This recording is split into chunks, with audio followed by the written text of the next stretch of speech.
할렐루야. 오늘도 예배 가운데 나오신 여러분들 환영하고 축복합니다. 오늘 이 시간에 하나님 앞에 예배드리는 이 한 시간 하나님 앞에 마음을 쏟아놔서 정성으로 그렇게 예배를 드리는 은혜의 시간 될 수 있으면 너무나도 감사하겠습니다. 이 시간 함께 모두 자리에 일어나셔서 우리 하나님 앞에 찬송과 영광을 올려드리며 예배로 나가겠습니다. 그 빛난 얼굴 배우며 두 손 들고 나가리. 찬송과 존귀와 영광과 능력을 그 하늘 보좌 위에 주님께 오 하나님, 오 하나님, 그 빛난 얼굴 배우며 두 손 들고 나가리. 찬송과 존귀와 영광과 능력이 그 하늘 보좌 위에 주님께 예배합니다. 찬양합니다.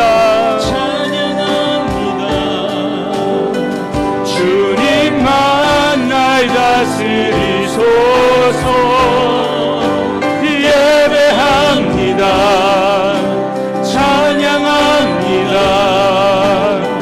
주님 홀로 높임. 우리 다시 한번 선포하겠습니다. 예배합니다. 찬양합니다. 주님만 날 다스리소서. 예배합니다. 찬양합니다. 주님 홀로 높임 받으소서. 그러므로 우리는 긍휼하심을 받고 때를 따라 돕는 은혜를 얻기 위하여 은혜의 보좌 앞에 담대히 나아갈 것이니라. 살아계신 아버지 하나님, 이 시간에도 하나님 앞에 예배드림이 가장 귀함으로 알고 주의 성전 앞에 나와 예배드리는 사랑하는 권속들 하나님께 풍성한 그런 하나님께서 베풀으시는 은혜를 누리며 하나님 이 시간 하나님 앞에 나가게 하여 주시옵소서. 예수님 이름으로 감사하며 기도드렸습니다. 할렐루야. 우리 함께 하나님의 은혜를 생각하시면서 찬양하시겠습니다.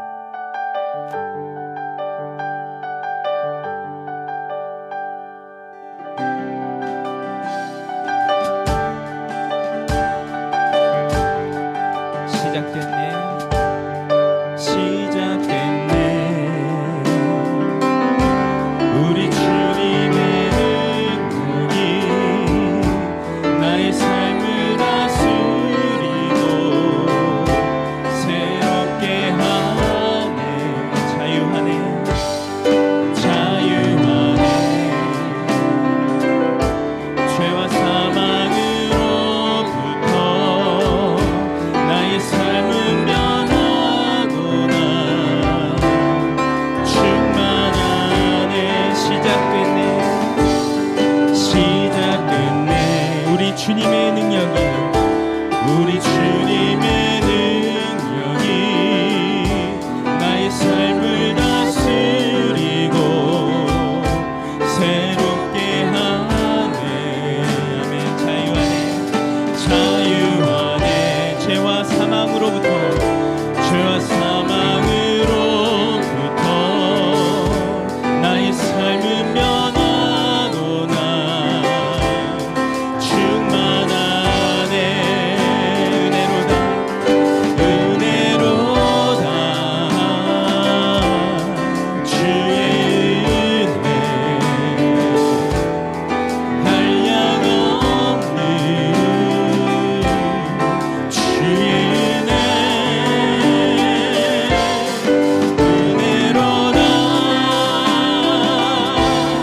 주의 은혜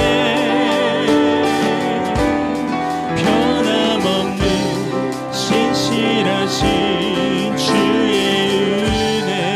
시작됐네, 시작됐네. 우리 주님의 능력이 나의 삶을 다스리고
도와주시는 하나님께 박수로 영광 돌리겠습니다. 네.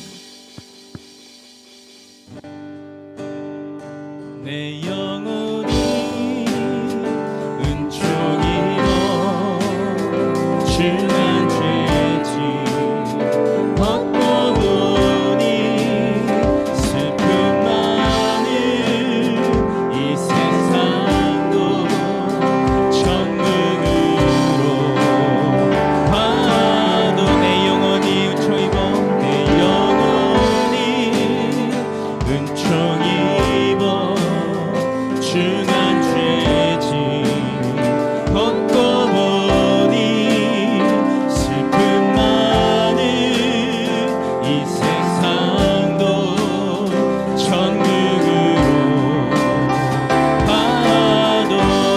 할렐루야 할렐루야 찬양하세 내 모든 죄 사함받고 주 예수와 동행하니 그 어디나 하늘나라 주의 얼굴 뵙기 전에 멀리 뵈던 하늘나라 내 맘속에 이루어지니 날로 날로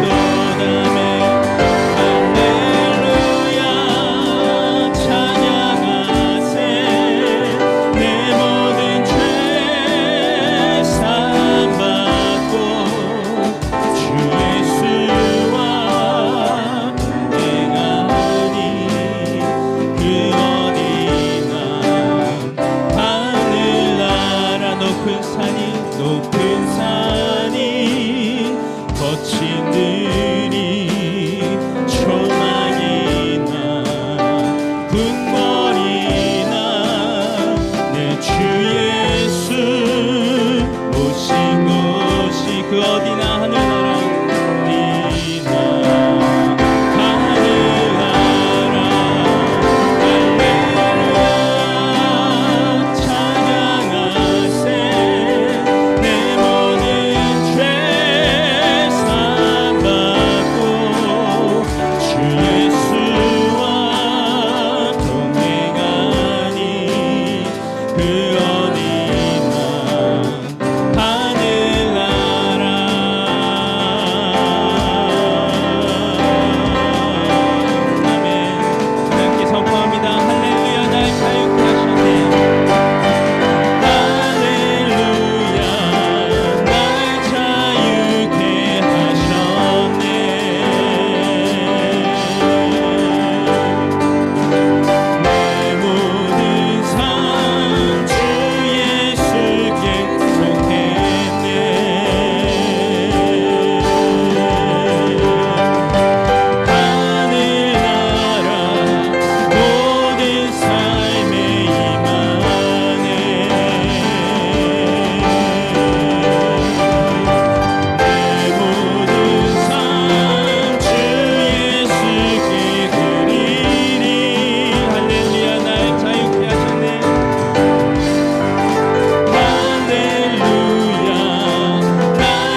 한번 드리시겠습니다. 아멘. 감사합니다. 우리 자리에 앉으셔서 계속해서 찬양하시겠습니다.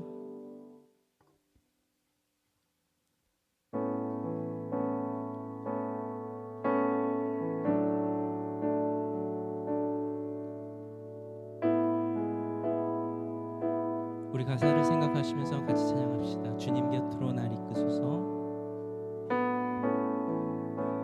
주님 곁으로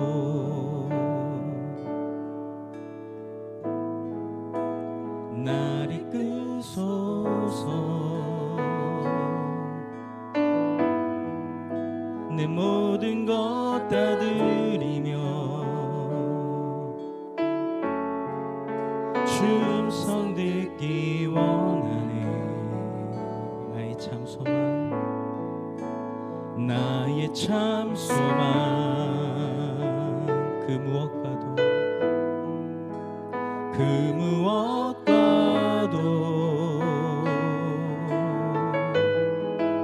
바꿀 수 없는 그 사랑,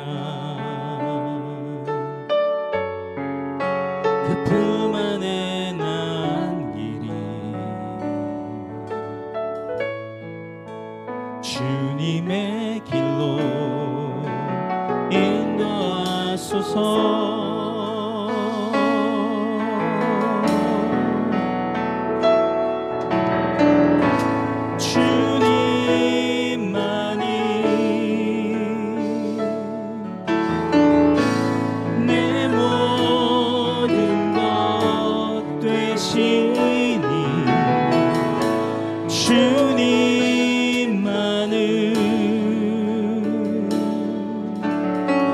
더 알게 하소서.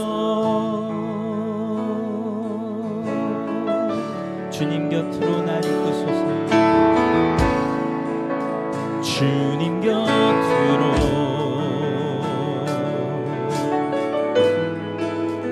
날 이끄소서.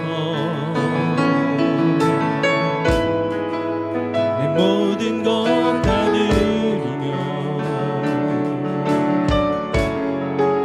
주 음성 듣기 원하네. 나의 참 소망, 그 무엇과도 바꿀 수 없는 주 사랑, 그 품 안에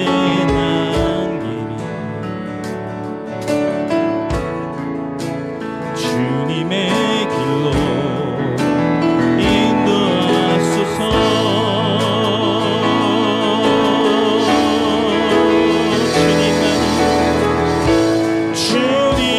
주님만이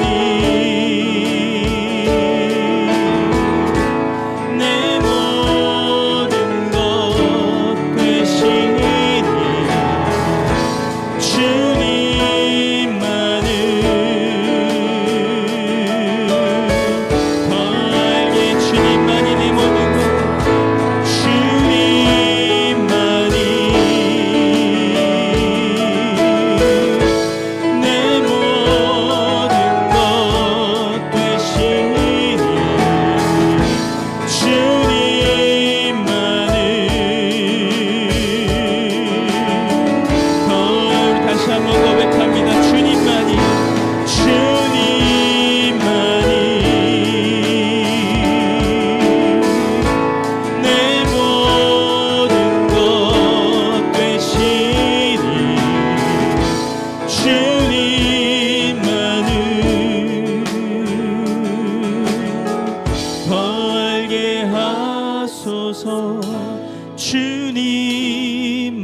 내 모든 것 되시니 주님만을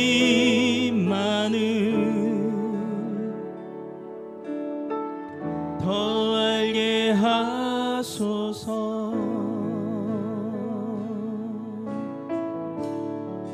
하나님의 그늘 아래, 하나님의 그늘 아래 내 모든 것 다 내려놓고 나 잠잠히 주를 묵상하네. 그 놀라우신 은혜를 끝이 없는 주의 사랑 강물 되어 흘러 내 영혼에 자유 주시네. 날 새롭게 하시네.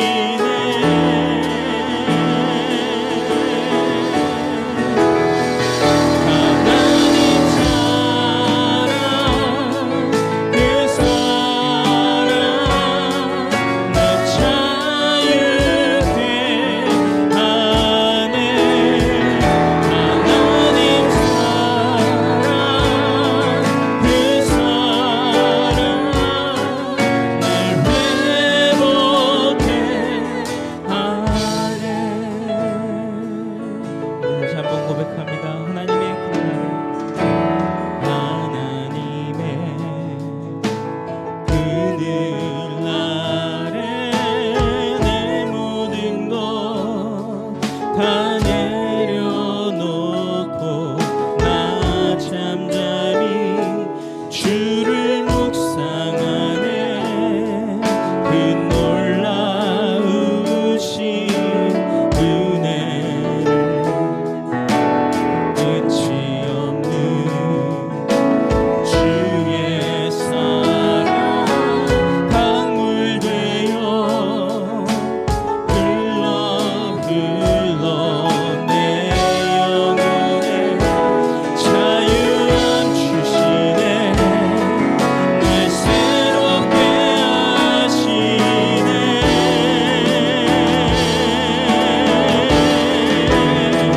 하나님 사랑 그 사랑 날 자유케 하네. 하나님 사랑 그 사랑 날 회복해 하네. 하나님 사랑 그 사랑 날 자유케 하네. 날 자유케 하네. 하나님 사랑 그 사랑 날 회복해. 하나님 사랑 그 사랑 날 자유케 하네. 하나님 사랑 그 사랑 날 회복해 하네. 우리 함께 이 시간 기도하며 나아가길 원합니다. 우리의 드릴 예배가 온전히 하나님께 만들어지는 귀한 예배 될 수 있도록 또 귀한 말씀 주신 목사님을 위해서 우리 함께 기도하며 나아가도록 하겠습니다. 같이 기도하시겠습니다. 아버지 하나님,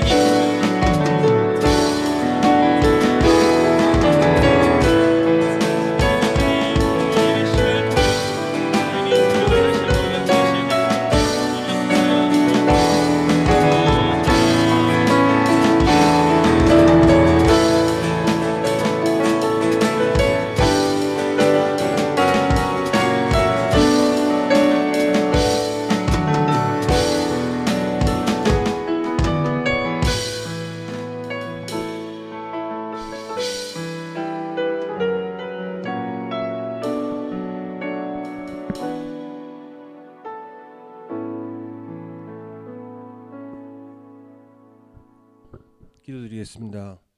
하나님 아버지, 저희를 일주일 동안 지켜주시고 오늘 주일 아버지 전에 나와 이렇게 예배드리게 하여 주심을 감사드립니다. 저희 예배와 함께하여 주시옵소서.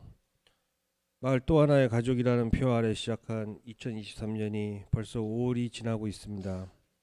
갈릴리 에덴 마을 모두 순전한 마음으로 서로 교제를 나누고 신실한 마음으로 서로를 위하여 기도하는 믿음의 공동체가 되게 하여 주시고, 더 많은 성도가 마을 모임으로 인도되고 더 많은 마을들이 저희 휴스턴 세미한 교회에서 생겨나는 은혜를 허락하여 주시옵소서. 새벽 예배, 금요 예배, 그리고 주일 예배를 위해 뒤에서 헌신과 섬김으로 저희의 모든 예배를 더 은혜롭게 하여 주시는 사역자 그리고 성도님들 모두 지치지 않게 하여 주시고, 항상 건강 지켜 주시옵고 그들의 헌신과 섬김에 크신 하나님의 은혜와 축복이 함께 하시기를 간구드립니다. 무엇보다도 지난 3년간 저희 휴스턴 세미한 교회를 조금씩 계속 성장할 수 있게 인도해 주심을 감사드립니다. 이러한 은혜로운 성장 가운데 하나님의 사역을 더욱 이뤄갈 수 있는 성전을 찾고 있습니다. 저희들의 조그마한 수고와 헌신에 하나님의 지혜와 놀라우신 은혜를 허락하여 주셔서 새로운 성전으로 저희를 인도하여 주시옵소서. 그리고 그 여정 가운데 모든 성도님들이 한마음이 되게 하여 주시옵소서. 말씀을 선포하시는 문소구 목사님께 성령의 능력을 더하여 주시고, 선포된 말씀이 온 성도들께 하나님의 우리를 향한 크신 사랑을 깨닫고 각자의 어려움에 대한 치유와 회복의 은혜를 허락하여 주시고, 더 나아가 가족과 이웃에 대한 긍휼함을 갖게 되는 예배 시간 되게 하여 주시옵소서. 이 모든 말씀 예수님의 이름으로 기도드렸습니다. 아멘.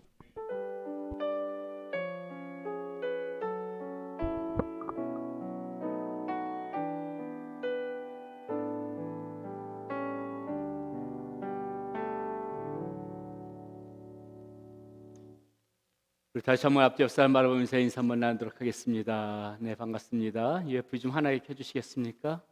예. 자, 어떻습니까? 오늘 2부 예배 자리 좀 썰렁하지요?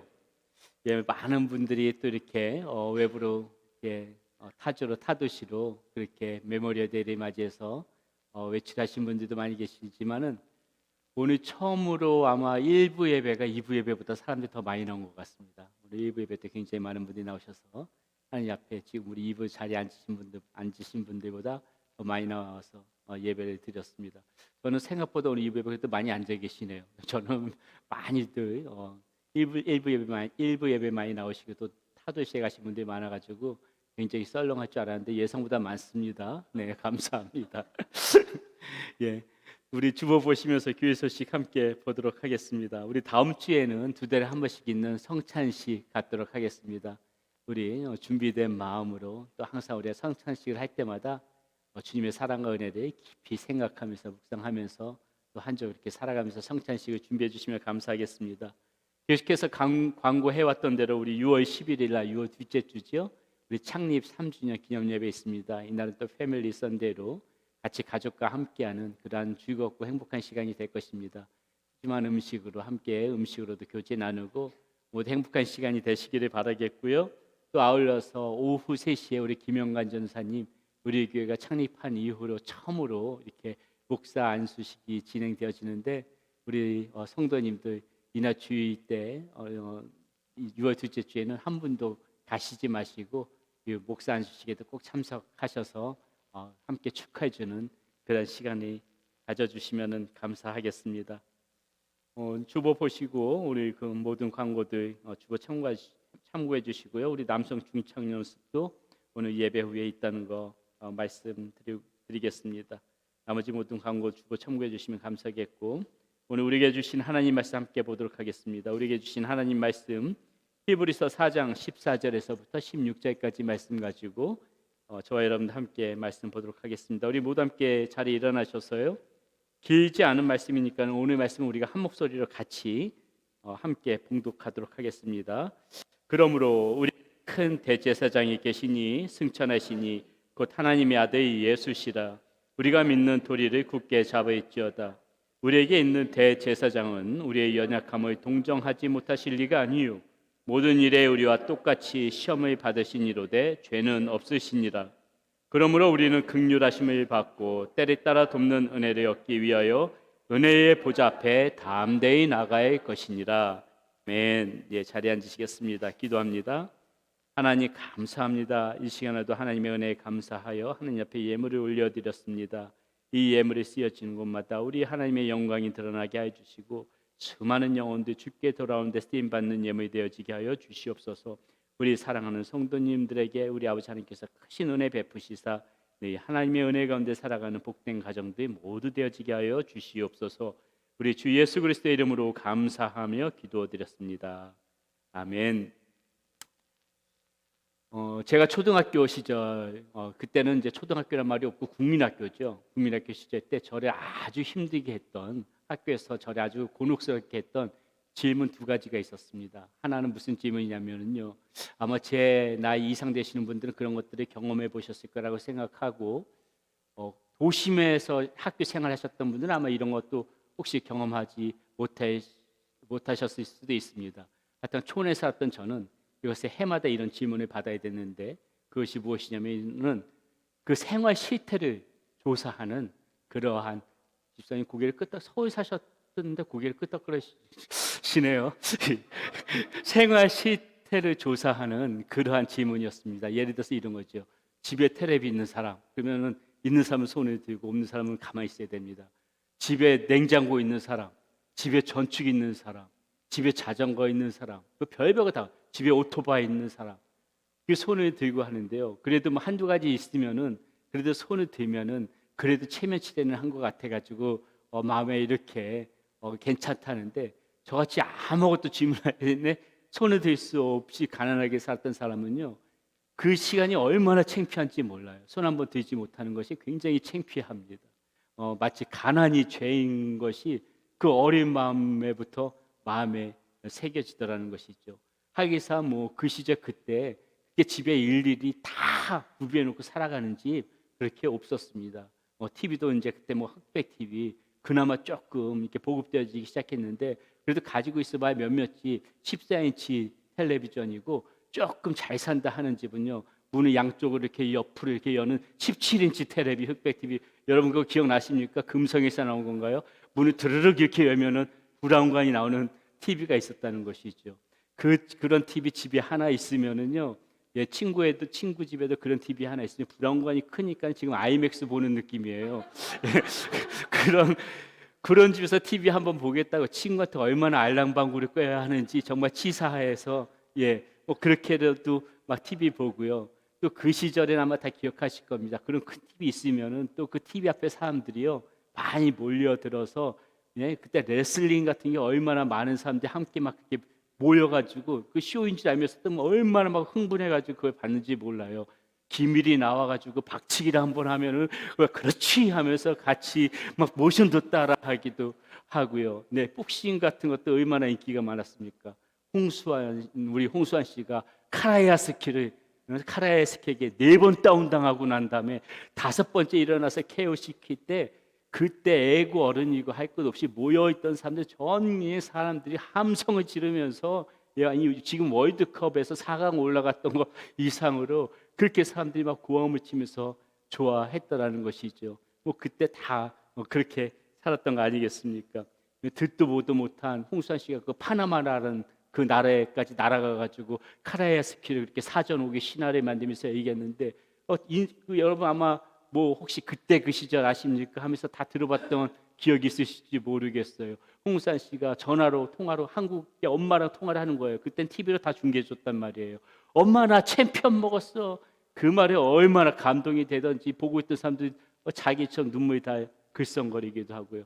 그때 얘기하니까 자꾸 옛날 그 시절이 다 떠오르네요. 아마 여기서 계신 분들, 나이 드신 분들 다 기억나시죠?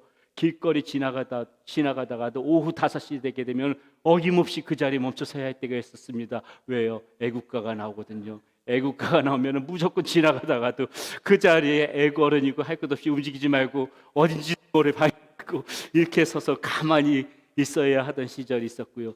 여러분 극장 가가지고 영화관 가서 어디 팝콘하고 건방지게 콜라를 먹습니까? 무조건 대한뉴스를 시청해야 되고요. 대한뉴스가 끝나고 나면 곧 이어서 애국가가 흘러나면은 영화 보던 사람들이 모두 일어나서 또 이렇게 하고 있어야 되던 그때 그 시절을 다 기억하십니까? 웃으시고 다 기억하시는 분들 조금 노쇠한 시대라고 보시면은 될 것 같습니다. 다 그런, 제가 지금 이 어디 얘기하다가 이 얘기가 나왔는지 모르겠는데요. 하여튼간 그 시절에 이렇게 학교에서 생활 실태 조사를 했는데, 그나마 이렇게 가전제품 구비해 놓고 그렇게 살아가던 친구들, 그것도 그렇게 대단히 부러운 눈으로 이렇게 바라보고 했었는데요. 그 중에 집에 피아노가 있다, 집에 자동차가 있다 하면 이건 대단히 뭐 그 친구를 바라보는 눈빛이 틀려지는 거예요. 그 친구 외계인 같은 친구인 겁니다.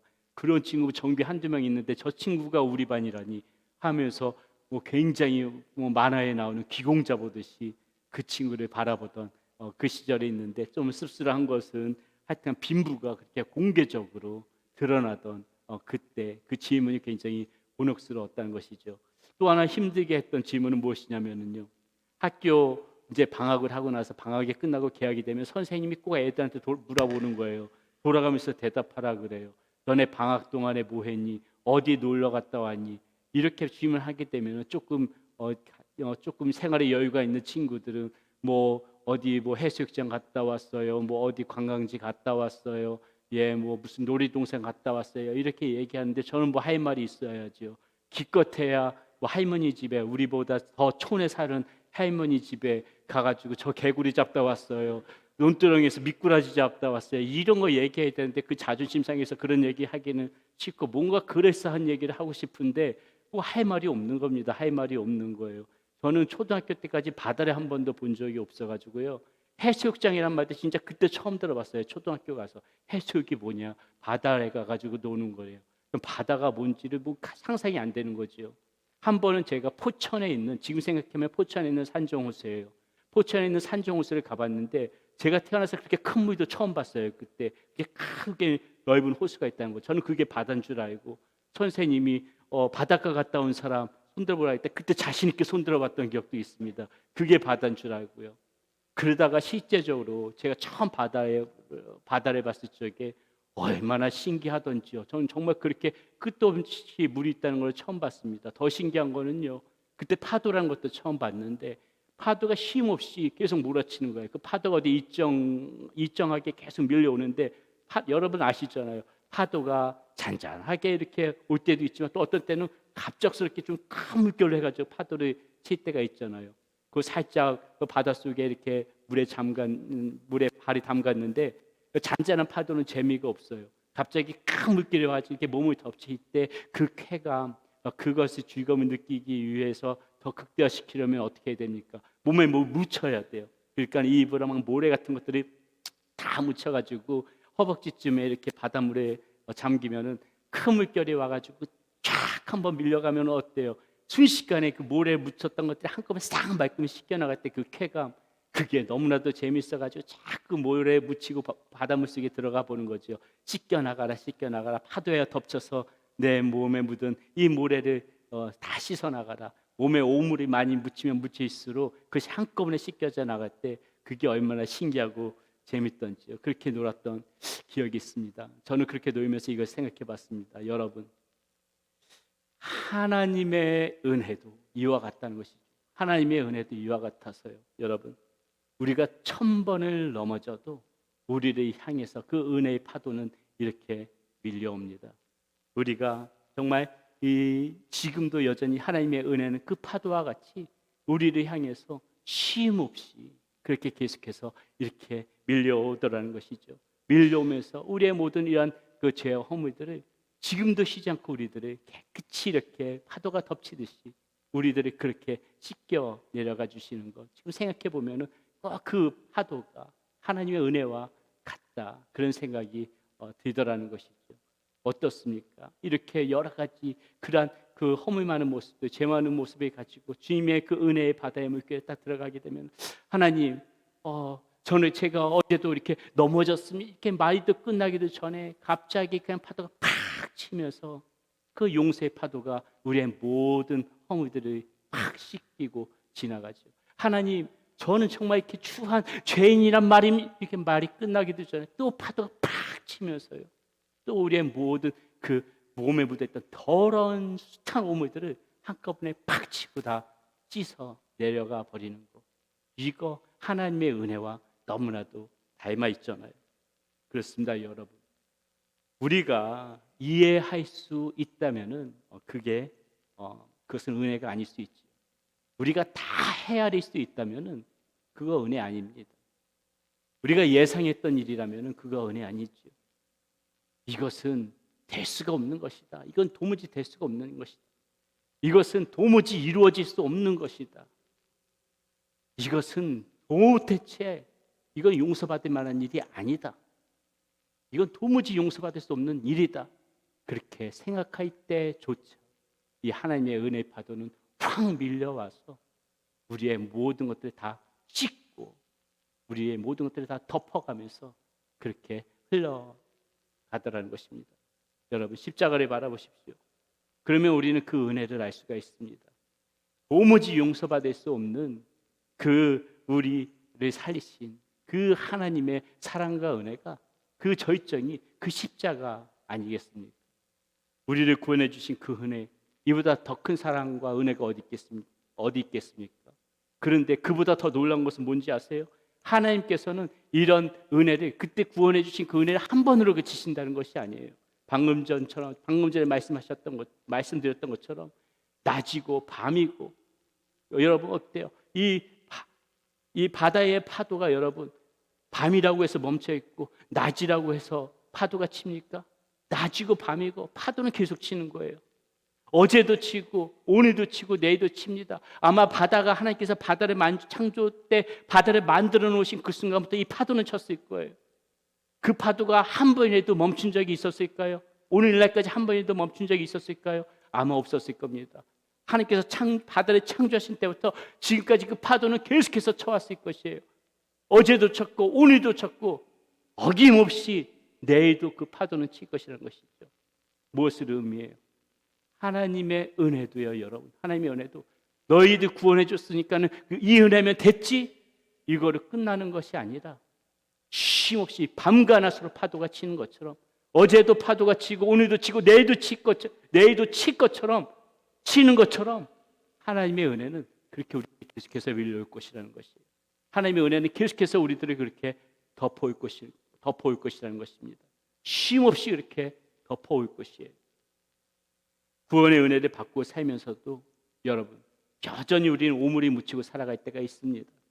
세상 속에서 뒹굴며 엉망진창이 돼도 우리가 바다같이 깊은 주님의 품을 찾아 들어가게 되면은 그 하나님의 은혜의 파도는 여지없이 저와 여러분들을 덮어올 것입니다.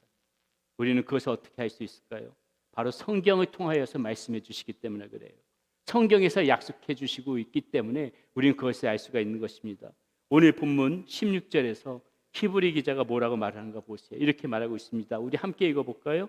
그러므로 우리는 긍휼하심을 받고 때를 따라 돕는 은혜를 얻기 위하여 은혜의 보좌 앞에 담대히 나아갈 것이다. 이렇게 말하고 있어요. 자, 그렇다면 왜 우리가 은혜의 보좌 앞에 담대히 나아가야 될까요? 첫 번째 무엇이냐? 은혜의 보좌 앞으로 담대히 나가야 되는 이유, 지금이 은혜 받을 만한 때이기 때문에 그렇습니다. 고린도후서 6장 1절 2절은 우리에게 이렇게 말해줍니다. 우리가 하나님과 함께 일하는 자로서 너희를 권하노니 하나님의 은혜를 헛되이 받지 말라. 이르시되 내가 은혜 베풀 때에 너에게 듣고 구원의 날에 너를 도왔다 하셨으니 보라 지금은 은혜 받을 만한 때요 보라 지금은 구원의 날이로다. 이렇게 말하고 있습니다. 바로 지금이 은혜 받을 만한 때고 지금이 구원받을 만한 때이기 때문에 우리는 지금 은혜의 보좌 앞으로 나가야만 된다는 것입니다.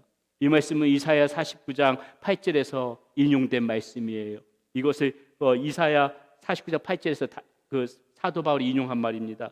하나님께서 이사야 선지자에게 이 말씀을 주실 때요, 이스라엘이 이제 바벨론의 그 포로에서 곧 해방되어질 것이라는 것을 선포해 주시면서 주신 말씀이거든요. 그렇다면 바울이 왜 이 구절을 통해서 우리에게 말하고자 한 것이 무엇일까? 바울이 이 구절을 왜 인용한 것일까? 무엇을 말해주고자 이 말을 한 것일까? 바로 지금이 이와 같아서 이렇게 하나님의 은혜로 우리가 구원받을 만한 그러한 때다. 이것을 바울이 우리에게 말해주고 싶었다는 것이죠. 여러분, 때라는 것은 무엇입니까? 때라는 것은 특정한 시간이 있다는 것이에요. 특정한 시간을 의미합니다. 바울은 그것을 그 특정한 시간이 바로 지금이라고 말하고 있거든요. 이것을 좀 더 깊게 생각해 보면 무엇일까요? 때가 있다는 것은 무엇이에요? 때가 없는 순간이 우리에게도 찾아올 것이라는 것입니다. 때가 있다는 것은 그 때를 놓쳐고 그 때가 더 이상 없는 그 순간이 우리에게 오는 순간이 있을 것이라는 것이에요. 지금이라고 시간을 한정했다면은 지금이 지나면은 은혜 받을 만한 때가 사라지는 때가 올 것이라는 것입니다. 구원의 문이 막히는 순간이 반드시 우리에게 도래하는 그 순간이 올 것이라는 것이에요. 그러므로 여러분 어떻습니까? 우리는 바로 지금 현재를 살아가는 지금 이 시간을 절대로 우리가 이 말씀을 안다면은 소홀히 해서는 안 되는 거예요. 혹이나 이 시간이 지나게 되면은 은혜의 때가 닫히는 것이 아닐까? 혹시 이 시간을 무심히 지나갔을 적에 구원의 때를 놓치는 것이 아닐까? 그것에 대한 경각심을 가지시고 지금 저와 여러분들 이 자리에 앉은 거 참 잘하셨습니다. 지금의 이 시기, 지금의 이 때를 붙잡지 않은 사람이 은혜의 보좌 앞으로 나아가는 사람이라는 것이죠. 톨스토이 단편 중에 세 가지 질문이라는 소설이 있습니다. 아마 읽어보신 분들도 계실지 모르겠습니다. 어느 날 한 왕이 다음에 세 가지 질문들에 대한 답을 구하고자 하지요. 내 인생에 있어서 언제가 가장 중요한가? 내 인생에 있어서 누가 가장 중요한가? 내 인생에 있어서 무엇이 가장 중요한가? 이 세 가지 질문에 대하여 답을 찾고자 하였지만은 그것에 대해서 누구 한 명 속전히 그 답을 말해주는 사람이 없었습니다.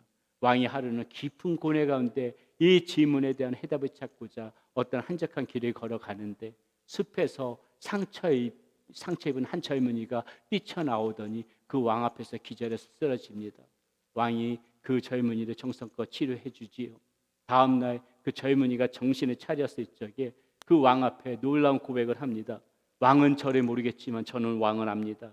제 형을 처형하고 저의 전 재산을 몰수한 사람이 바로 왕이십니다. 저는 왕에게 복수하겠다고 마음먹었고 오늘도 왕을 죽이기 위하여 왕의 뒤를 쫓았는데 왕이 호위병들에게 발각돼서 쫓기다가 이렇게 상처를 입고 이렇게 왕 앞에서 쓰러진 것입니다. 그 말을 들은 왕이 그 젊은이를 정성껏 치료해주고 그 잃어버렸던 모든 재산을 돌려주자 이 청년이 그 왕의 충성스러운 신하로 살겠다고 다짐하고 돌아갑니다.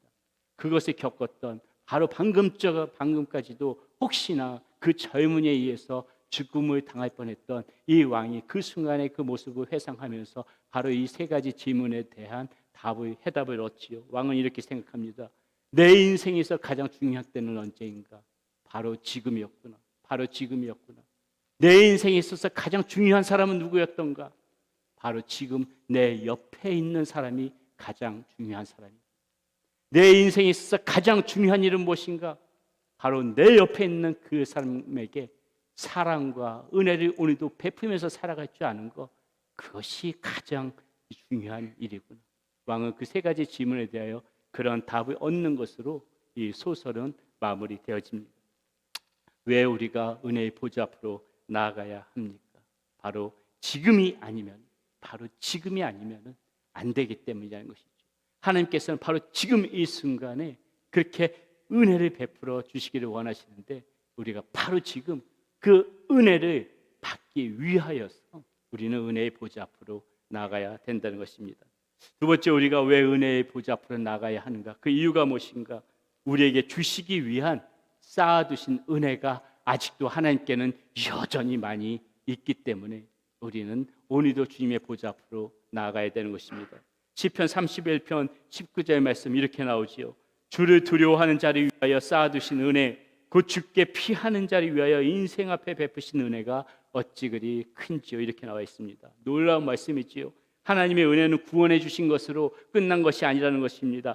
아직도 우리에게 베풀어 주신 그 은혜가 우리 아버지 하나님께는 지금도 무궁무진하게 쌓아두신 은혜가 있대잖아요. 하나님 앞에 이 쌓아두신 은혜, 여러분 살아오시면서 지금껏 받으신 은혜 없다고 말하실 분 한 분도 안 계실 것입니다. 많고 적지만은 하나님께서 여러분들 인생 가운데 베풀어 주신 은혜 다 있을 거라는 것이에요. 그러나 여러분, 더 기가 막힌 것은 무엇입니까? 하나님께서 우리에게 베풀어 주신 은혜, 이것으로 족하다 하나님께서 이렇게 말씀하시는 것이 아니라요, 하나님께서는 아직도 나에게 주신 은혜가 무궁무진해서 지금도 쌓아두신 은혜를 가지고 계시면서 그 은혜를 언제든지 우리에게 베풀어 주시기를 지금 원하고 계시다는 것이에요. 여러분, 그러므로 어떻습니까? 이 큰 은혜가 우리를 기다리고 있다는 것을 안다면은, 아직도 이 하나님께서 베풀어 주시지 않은 은혜가 아직도 우리에게 있다는 것을 안다면은, 그렇다면은 여러분, 우리는 더욱더 주님 앞에 나아가야 되는 것이죠. 주님의 보좌 앞으로 나아가야 되는 것이죠. 그렇다면 이 쌓아두신 은혜 누구에게 주어질까요? 오늘 말씀 가운데 보니까는 주를 두려워하는 자를 위하여 이 쌓아두신 은혜를 베풀어 주신다고 말씀하십니다. 시편 31편 19절 말씀 다시 한번 볼게요. 주를 두려워하는 자를 위하여 쌓아두신 은혜, 곧 주께 피하는 자를 위하여 이 인생 앞에 베푸신 은혜가 어찌 그리 큰지 이렇게 말하고 있거든요. 여기서 주를 두려워한다, 결코 하나님을 무서워해야 한다, 이 말씀이 아니에요. 오늘 우리 개역 개정 성경에는 주를 두려워하는 자라고 표현되어져 있고 해석되어져 있지만은, 다르게 표현되어진 표준 세번역과 우리말 성경에서는 뭐라고 얘기하냐면요, 이 부분을 주를 경외하는 사람이다 이렇게 해석하고 있습니다. 쉬운 성경에서 찾아봤더니요, 이 부분을 주님의 찾는 사람들이다 이렇게 말하고 있고요, 현대어 성경에서는 주님을 모시면서 살아가는 사람들이다 이렇게 이야기하고 있어요. 메시지 성경에서는 주님의 섬기는 이들을 위해서다 이렇게 말하고 있어요. 주를 두려워한다는 말이 이런 뜻이라는 것입니다. 이렇게 하나님을 찾고 하나님의 마음에 모시고, 주님 아니면 안 됩니다, 주님, 저는 주님을 섬기면서 살아가는 그러한 사람이고 싶습니다, 그러한 마음으로 살아가는 사람들, 그러한 뜻을 가지고 살아가는 사람들, 그런 사람들이 하나님을 두려워하는 사람들이라는 것이고요, 그렇게 주님을 두려워하는 사람에게 하나님께서는 이 쌓아두신 은혜를 베풀어 주시겠다 이렇게 지금 약속하고 있더라는 것입니다. 주님을 늘 마음에 모시고 싶어하는 사람, 우리의 생각 가운데 주님을 잊어버리지 않고 우리의 생각 가운데 주님을 생각하면서 살아가는 사람, 우리가 살아가면서 그래 나는 하나님의 자녀다, 그래 나는 예수 그리스도를 믿은 하나님의 백성이다, 그 정체성을 잊어버리지 않고 늘 마음에 품고 살아가는 사람, 이런 사람들 모두가 다 주님을 두려워할 줄 알고 살아가는 사람이라는 것이에요. 이런 사람들에게만 하나님께서 쌓아두신 은혜를 베풀어 주시겠다 지금 그렇게 약속하고 있다는 것입니다. 또 하나, 이 쌓아두신 은혜 어떤 사람에게 주는가? 오늘 말씀 보니까 죽게 피하는 자에게도 이런 쌓아두신 은혜를 베푸신다고 말씀하시죠. 다시 한번 시편 31편 19절 말씀 봅니다. 주를 두려워하는 자를 위하여 쌓아두신 은혜, 곧 죽게 피하는 자를 위하여 인생 앞에 베푸신 은혜가 어찌 그리 큰지요 이렇게 나왔어요. 여러분, 성경에서 이 죽게 피한다는 고백을 가장 많이 한 사람 한 명을 꼽으라면 아마 다윗일 것입니다. 다윗은 이 말을 굉장히 즐겼었어요. 다윗은 죽게 피하면서 살았고요, 주님 앞에 피함으로써 승리하였고, 주님 앞에 피함으로 쌓아두신 은혜를 풍성히 받았던 그런 사람이었습니다. 우리가 이번 주 계속해서 새벽기도 시간에 말씀을 나누었던 것이 사무엘하 부분인데, 이 다윗의 이야기가 잘 담겨져 있지요. 이번 주에도 이 말씀을 가지고 나눴지만은 사무엘하 22장 2절 3절에서 다윗이 고백을 이렇게 합니다. 하나님 앞에서 이런 고백을 해요. 여호와는 나의 반석이시요 나의 요새시요 나를 위하여 나를 건지시는 자시요 내가 피할 나의 반석의 하나님이시요 나의 방패시요 나의 구원의 뿌리시요 나의 높은 망대시요 그에게 피할 나의 피난처시요 나의 구원자시라. 나를 폭력에서 구원하셨도다. 다윗은 계속 말하는 거죠. 하나님께 내가 피함으로 내가 산다. 내가 하나님께 피함으로 주님께서 나의 구원의 요새가 되셨다. 이런 고백 계속하고 있다는 것입니다. 시편 5편 11절에서도 이렇게 고백해요. 그러나 죽게 피하는 모든 사람은 다 기뻐하여 주의 보호로 말미암아 영원히 기뻐 외치고 주의 이름을 사랑하는 자들은 주를 즐거워하리이다. 죽게 피하라고 계속해서 우리에게 가르쳐주고 있는 것입니다. 다윗은 죽게 피하는 자만이 살 수 있다고 이야기해주고 있는 것이에요. 죽게 피하는 자만이 이런 쌓아두신 은혜를 받는데 왜 주님 앞에 피하지 않느냐? 다윗은 지금 이것을 우리에게 계속해서 강조해서 말해주고 있더라는 것입니다. 여러분, 피한다는 말이 무엇이에요? 피한다는 것이 무슨 뜻입니까? 우리가 아까 앞서도 찬양 가운데 그런 찬양 불렀지만은요, 피한다는 것은 주님의 그늘 안으로 숨어 들어가는 것이에요. 주님이 어디 계신가? 내 힘대로 내 마음대로 살아가는 것이 아니라, 내 지식대로 살아가는 것이 아니라, 내 경험대로 살아가는 것이 아니라, 내 멋대로 살아가는 것이 아니라, 이렇게 살아가도 되겠지 하고 살아가다가 그것이 아니구나. 내가 지금 이렇게 살아가다가는 큰일 나지. 이렇게 살아가다가는 분명히 넘어지겠지. 이렇게 살아가다가는 해를 당하겠지. 그런 경각심을 가지고 주님이 어디 계신가? 주님의 그늘이 어디 있는가? 그것을 바라보면서 주님의 그늘 안으로 쏙 들어가 숨어서 그 안에 머무는 사람, 이 사람이 하나님께서 기뻐하신다는 것입니다. 하나님께서는 지금도 그런 사람을 찾고 계시고 그런 사람에게 지금 쌓아두신 은혜를 주시겠다고 오늘 말씀 가운데 약속해주고 있다는 것이죠. 여러분, 세상에 보니까는 하나님께로 피하는 사람이 있고요, 하나님께로 피하는 사람이 있고 오히려 하나님을 피해버리는 사람이 있더라는 것이에요. 다윗, 아담과 하와가 여러분 성경 말씀에 보게 되면 아담과 하와가 죄를 짓고 난 다음에 어떻게 해요? 죄를 짓고 난 다음에 누구의 낯을 피해요? 하나님의 눈을 피해버리지 마요. 하나님을 피해버리는 사람이 있어요. 여러분, 요나 기억하시죠? 싫어가지고 요나 어떻게 합니까? 다시스로 도망갔잖아요. 이게 무엇을 의미해요? 하나님을 피해서 도망가는 거 아닙니까? 세상에 이렇게 하나님을 피해서 살아가는 사람들이 있어요. 세상 사람들만 그렇던가요? 우리 곰곰이 생각해 보세요. 예수님을 믿는 우리들도요, 얼마든지 가만히 보게 되면은 희한하게 예수님을 믿는다고 하면서도 하나님을 피해 살아가려고 애쓰는 사람들이 있어요.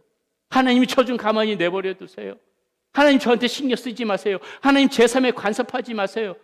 하나님 저를 좀 쫓아다니지 마세요. 저한테 눈을 돌리지 마세요. 마음 여러분 한두 번 가져본 적이 있어요? 없어요?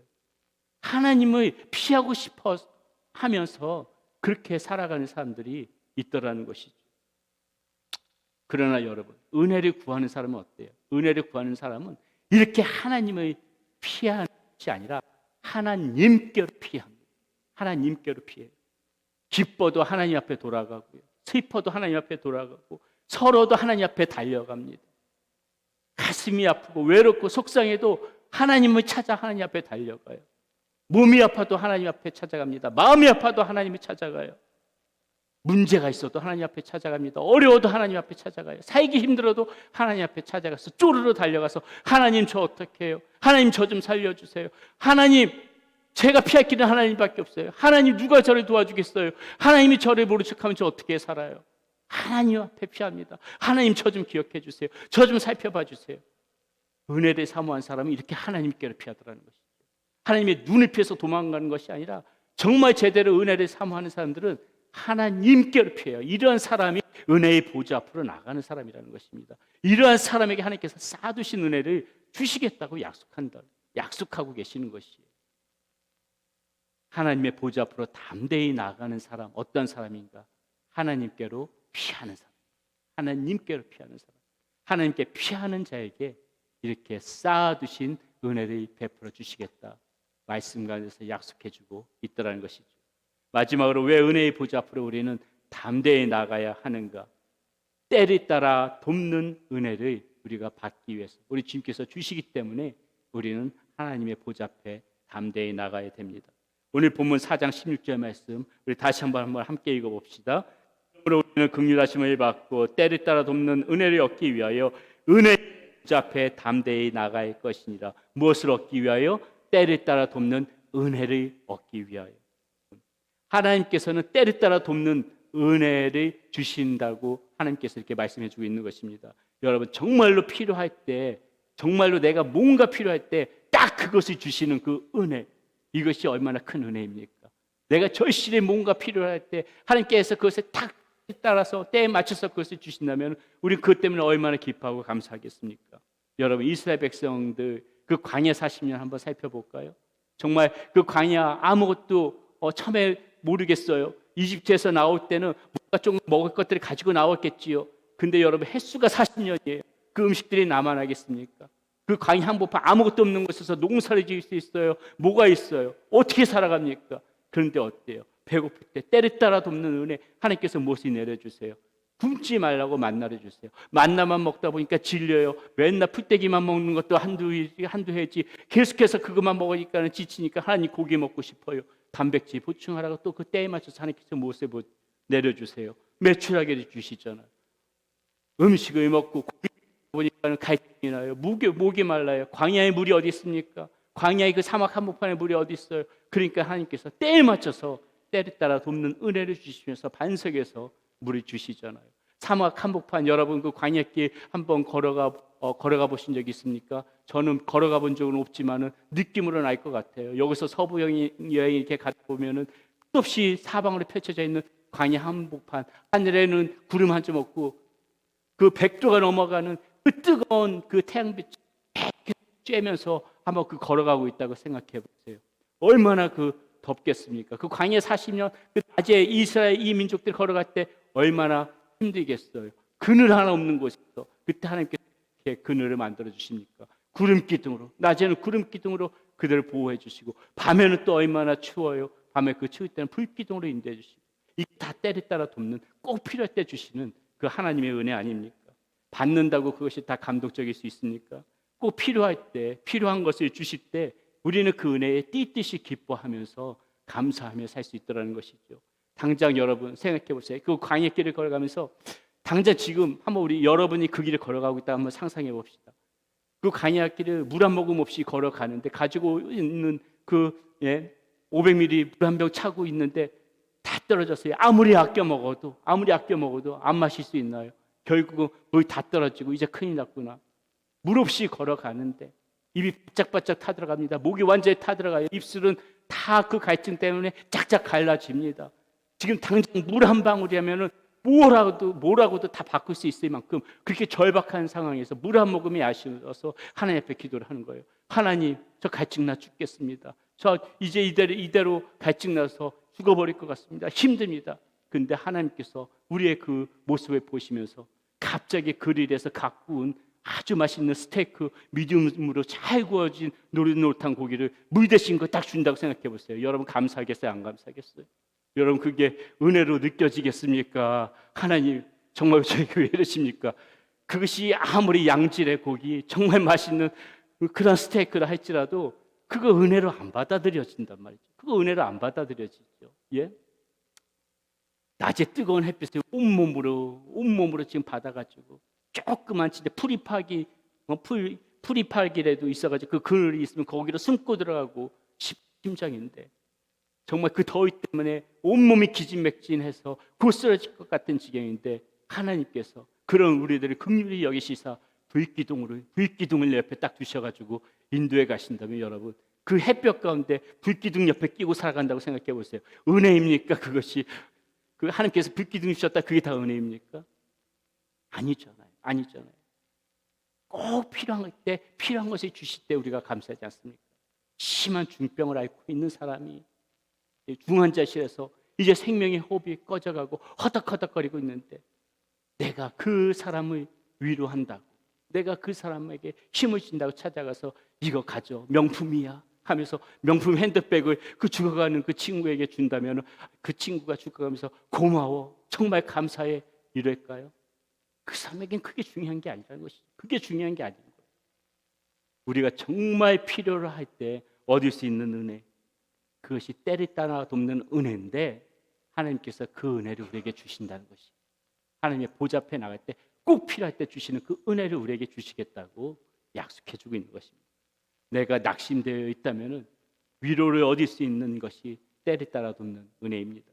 내가 지금 무력해가지고 무기력해져서 지쳐서 아무것도 할 수 없는 이 상황에서 가장 필요한 것은 나에게 힘을 하나님께서 세상이 알 수 없는 어디서 이런 힘이 나에게 오는가 어디서 나에게 이렇게 다시 한번 일어설 수 있는 힘을 주시는가 그 새로운 힘을 막 불어넣어 주시는 거 이게 때를 따라 돕는 은혜지요. 내가 지금 병들어 있다면 그 무엇보다도 일확천금보다도 건강을 회복시켜 주시는 거 이것이 때를 따라 돕는 은혜라는 것입니다. 지금 나에게 용서가 필요하다면 용서해 주시는 것이 하나님의 은혜이고 내가 여러 가지 자녀들 때문에 문제가 있다면 그 자녀들이 다 하나님 보시기에 아름답게 쓰임받을 수 있도록 또 하나님께서 그 모든 자녀들의 모든 환경들 모든 상황들을 고쳐주시고 회복시켜 주시는 것 이런 것도 다 하나님의 은혜고요. 내가 고민하고 내가 지금 힘들어하고 내가 어려워하고 있는 것을 하나님께서 헤아리셔서 그것들을 고쳐주시고 보수하여 주시고 회복시켜 주시고 여러 가지 길들을 열어주시고 물질 때문에 어렵다면 물질이 막혀져 있는 물질이 열려질 수 있는 통로를 하나님께서 열어주시고 필요할 때 주시는 은혜 이런 때를 따라 돕는 은혜를 하나님께서 우리에게 주시마 약속하고 있다는 거예요. 오늘 말씀 가운데 주시겠다 너희들이 어떻게 하면은 주님의 보좌 앞으로 나아오게 됩니다. 주님의 보좌 앞으로 나오게 됩니다. 우리가 이런 때를 따라 돕는 은혜를 얻기 위하여 히브리 기자는 그래서 은혜 보좌 앞으로 나가라고 얘기하죠. 가만히 여러분, 가만히 있는데 내려지는 은혜 아닙니다. 마치 감나무에서 감이 떨어지듯이 입만 벌리고 하나님 왜 은혜 주신다면서요? 하나님 쌓아두신 은혜 있다면서요? 하나님 때를 따라 돕는 은혜를 주신다면서요? 아 하고 가만히 나는 아무것도 안 하면서 입만 벌리고 있다고 해야지 그런 은혜가 내려지는 게 아니에요. 뭐라고 말하고 있습니까? 하나님의 보좌 앞으로 네 발로 당당하게 나아가라. 하나님의 보좌 앞으로 담대히 나아가라. 내가 나아가야 되는 거예요. 내가 가만히 있고 내가 아무런 것도 하지 않는데 그런 은혜가 내려지는 게 아니라 내가 하나님의 보좌 앞으로 내 발로 걸어서 나아가야만이 그런 하나님께서 허락하신 이 하나님께서 주시고자 하는 은혜가 우리에게 임한다는 것입니다. 여기서 담대히 나가란 말을 주목해야 합니다. 우리는 스스로 이렇게 위축될 때도 있죠.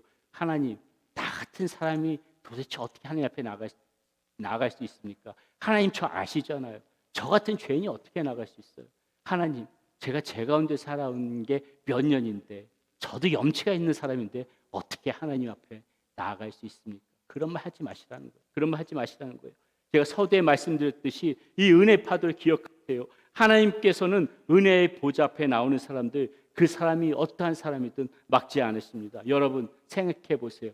파도가 그 사람의 오물에 씻어 내려갈 때 사람 모습 보고 그 사람의 형태 보고 사람 가려가면서 파도가 치던가요? 어느 누구라도 그 바다 가운데 서 있는 사람이 그 어떤 사람이든지 간에 그 사람이 어떠한 오물에 묻히고 왔든지 간에 파도가 보면서 아이고 저 사람은 저 아주 못쓸 사람이니까 나 파도 저 사람한테 안 칠래. 선한 사람만 찾아가지고 그 파도가 치는 게 아니에요. 어느 누구도 가리지 않고 그 은혜의 보좌 앞에 딱 서 있으면 하나님께서 그 파도로 우리를 덮으시더라는 것이죠. 이렇게 담대하게 주님 앞에 나오는 사람들, 그런 사람들에게 하나님께서 이렇게 때를 따라 돕는 은혜를 주신다는 것입니다. 여러분, 우리가 하나님 앞에 나아갈 때, 보좌 앞에 나아갈 때 두렵고 떨리는 거 당연하지요. 그러나 우리가 담대히 보좌 앞에 나갈 수 있는 힘이 어디 있는지 아세요? 내가 잘나서 나에게 힘이 있어서 우리가 하나님의 보좌 앞에 나갈 수 있는 힘이 있는 게 아니에요. 우린 여전히 연약하고 우린 여전히 부족합니다. 그런데 어떻게 이런 우리가 하나님의 보좌 앞에 나갈 수 있느냐? 사실은 나의 힘이 아니라요, 예수 그리스도의 힘 때문에 우리는 담대히 나갈 자격이 주어졌다는 것을 알아야 돼요. 히브리 기자가 히브리 10장 19절에서 그 점을 분명히 밝히고 있습니다. 한번 말씀 보세요. 그러므로 형제들아, 우리가 예수의 피를 힘입어 성소에 들어갈 담력을 얻었다, 이렇게 얘기해요.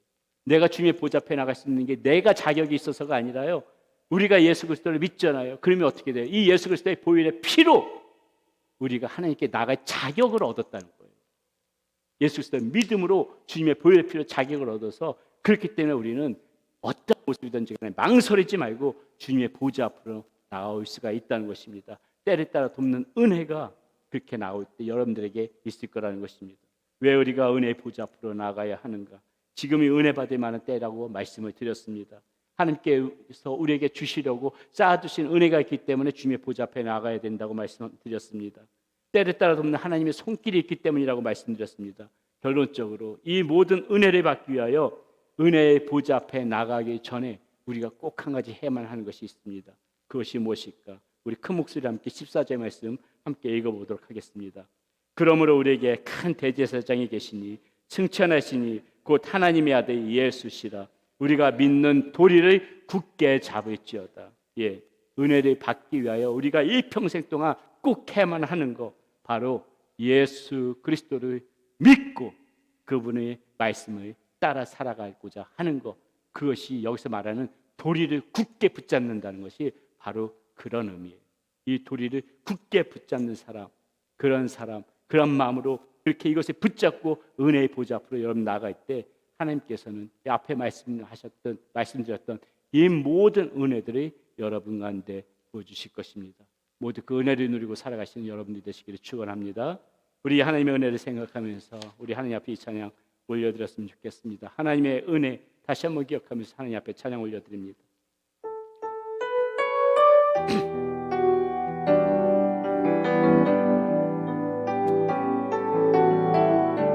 나를 지으시니가 하나님, 나를 부르시니가 하나님, 나를 보내시니도 하나님, 나의 나 된 것은 다 하나님 은혜라. 다시 한번 찬양합니다. 나를 지으시니가 하나님, 나를 부르시니가 하나님, 나를 보내시니도 하나님, 나의 나 된 것은 다 하나님 은혜라. 나의 달려갈 길 다가도록, 나의 마지막 곡을 다하도록, 나도 그 십자가 품게 하시니, 나의 나 된 것은 다 하나님 은혜라. 한량없는 은혜, 한량없는 은혜, 갚을 길 없는 은혜, 갚을 길 없는 은혜, 내 삶을 애워싸는, 내 삶을 애워싸니 하나님의 은혜, 나 주저함 없이 그 땅을 밟음도 나를 붙드시는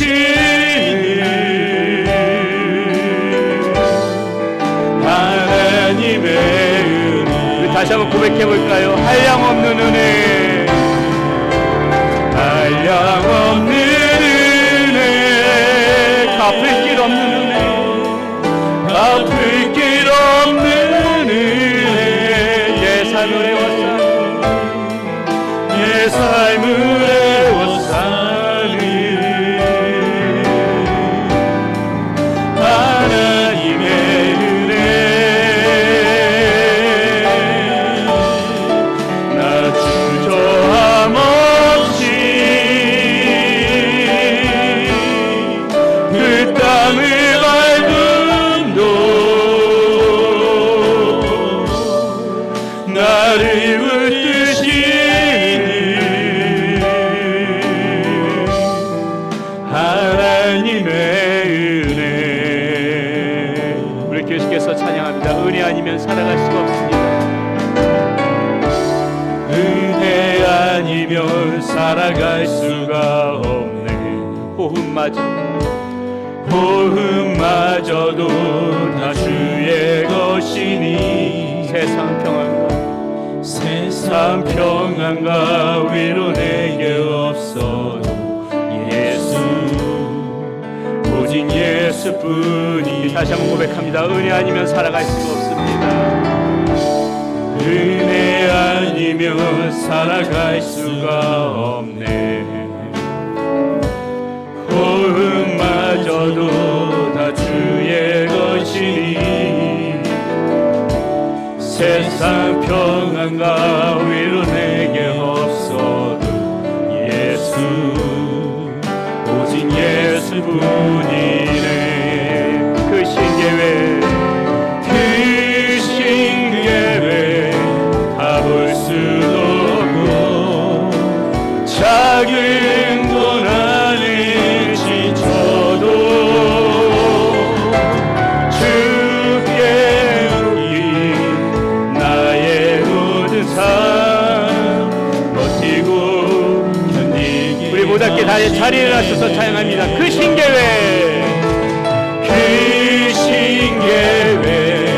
다 볼 수도 없고, 작은 고난에 지쳐도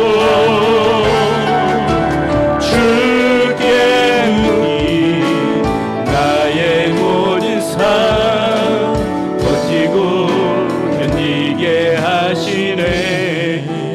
아니면 살아갈 수가 없습니다. 은혜 아니면 살아갈 수가 없네. 나의 모든 것 다 주께 맡기니 참된 평안과 위로 내게 주신 주 예수, 오직 예수뿐이네. 오직 예수뿐이네. 오직 예수뿐이네. 사랑하는 여러분, 우리가 은혜의 보좌 앞으로 왜 나가야 합니까? 지금이 바로 은혜 받을 만한 때이기 때문입니다. 하나님께서는 지금도 우리에게 주시고자 남겨두신 쌓아두신 은혜가 아직도 많이 있습니다. 하나님께서 때를 따라 돕는 은혜를 우리에게 베풀어 주시기 위함입니다. 우리가 어떠한 모습이라 할지라도 주님의 은혜의 파도가 밤낮을 가리지 않고 시와 장소와 때를 가리지 않고 계속해서 우리 가운데 쉼없이 밀려오듯이 하나님의 은혜의 물결은 지금도 우리 가운데 밀려오고 있습니다. 그 주님의 품 안으로, 그 깊은 그 바다와 같은 깊은 주님의 그 보좌 앞으로 여러분 나아가십시오. 그 하나님께서 주시는 그 은혜를 마음껏 누리며 살아가시기를 바라겠습니다. 지금 이때를 피하지 마세요. 주님 앞으로 나오는 자에게, 보좌 앞에 나오는 자에게 주님께서 이러한 은혜를 베풀어 주실 것입니다. 우리 이 시간 기도할 때에 주님, 제가 주님 앞에 나아갑니다. 다시 한번 주님의 보좌 앞으로 나아갑니다. 하나님께서 그 주시고자 하는 그 은혜, 쌓아두신 은혜, 하나님 때를 따라 돕는 은혜로 저에게 역사하여 주시옵소서. 우리 그냥 간절한 마음의 소원을 담아서 이 시간 다시 주님 앞에 기도하며 나가겠습니다. 기도합니다. 살아계신 아버지 하나님, 우리의 연약함을 아버지 하나님 주 앞에, 우리의 부족한 모습 주 앞에 나오고 하나님 그 허물을 가지고 주 앞에 나옵니다. 하나님 쉼없이 우리에게 보내시는 아버지 그 은혜의 파도로 우리들을 덮어주시옵소서. 그 은혜의 파도로 우리들을 씻겨 주시옵소서. 주의 보좌 앞에 나오는 자마다, 주의 은혜의 보좌 앞에 담대히 나아가는 자마다 하나님 우리들을 기억하여 주시옵소서. 하나님 바로 아버지께서 주시는 그 쌓아두신 은혜, 때를 따라 돕는 은혜로 하나님 우리에게 역사하시사 하나님 우리에게 꼭 필요한 은혜 아버지 우리가 누리며 살아갈 수 있는 우리의 모습 될 수 있도록 힘도 주시고 인도하여 주시옵소서. 아버지 부족하고 연약한 모습들 염치 없지만은 아버지 우리가 예수 그리스도의 피를 힘을 입고 아버지 하나님 주님께서 주시는 힘으로 자격을 얻어 주 앞에 나아오니 하나님의 그 은혜를 허락하여 주시옵소서. 하나님, 우리가 예수 그리스도의 피를 힘입어서 이렇게 주님 앞에 나갈 자격을 얻게 해주신 것 감사합니다. 이제 망설이지 않고 주님의 은혜의 보좌 앞에 나아가 아버지 쌓아두신 은혜, 때를 따라 돕는 은혜로 우리와 함께하여 주시옵소서. 부족하고 허물 많은 우리의 모습이지만 하나님 은혜의 파도로 우리를 다시 한번 씻겨 주시사 하나님 앞에서 새로워지는 우리의 모습 또한 되어지게 하여 주시옵소서. 이제는 우리 주 예수 그리스도의 은혜와 우리 하나님의 크신 사랑과 성령님의 위로하심과 함께하심과 역사하심이 이제 쌓아두신 은혜, 때를 따라 돕는 은혜를 누리기 위하여 은혜의 보좌 앞에 담대히 나아가고자 소원하는 우리 사랑하는 성도님들의 머리 위에 함께하여 주실 것을 우리 주 예수 그리스도의 이름을 받들어 간절히 축원하옵나이다. 아멘.